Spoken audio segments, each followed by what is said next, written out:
Good morning and welcome to your Farm and Home Show. I'm Kristi Shive, and this morning we're visiting with Morgan Chenoweth.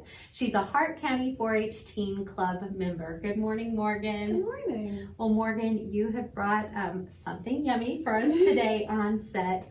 What type of cookies are these? These are actually gluten-free peanut butter chocolate chip cookies. And they smell delicious. Now, Morgan, why did you choose a gluten-free cookie? Well, my dad has been gluten-free for about 20 years now, so just trying to find recipes that he can have, and we stumbled across this one. Now, my mom is actually gluten-free also, and so I know what it's like to find a recipe that you love and to really go with it. Now, Morgan, someone very special gave this recipe to you. Who was that? It was my grandma. Now, did she find the recipe somewhere or did she create it? She did find the recipe somewhere.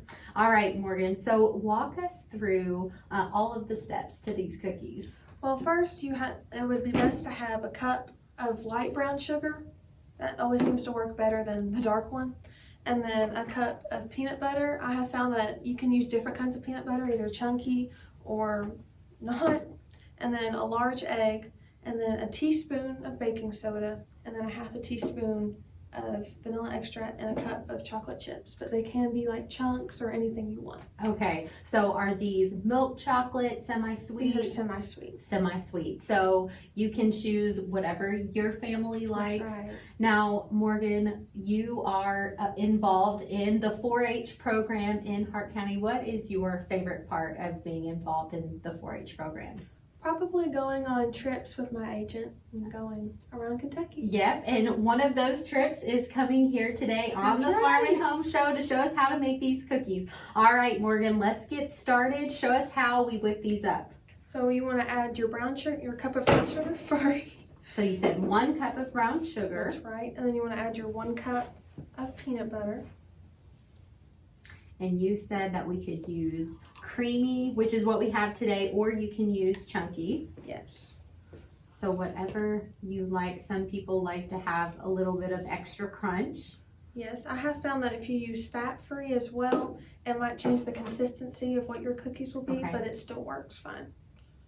So after you want to add your large egg. So just 1 egg, just and one mixture. And then a teaspoon of baking soda. And I'm going to use half a teaspoon of vanilla extract. And I have found just mixing these 5 together first works better than mixing all 6 together. Okay, so you're adding the chocolate chips last. So I'm going to go ahead and mix these 5 things together.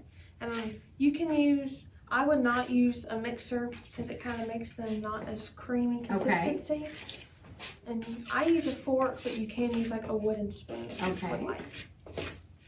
These really smell so good. So you said don't use a mixer. That's a good tip. Sometimes it's nice to get out that mixer because it does make it convenient, but it doesn't look like you're having any trouble mixing the ingredients together. The peanut butter makes it all very easy to mix together. And how many chocolate chips did you say? A cup. A cup. The original recipe called for chunks, but I prefer using chips instead. So after you get it all mixed together, then you can go ahead and mix in your cup of chocolate chips. And these cookies don't have any flour. That's right. So that is what makes them gluten-free.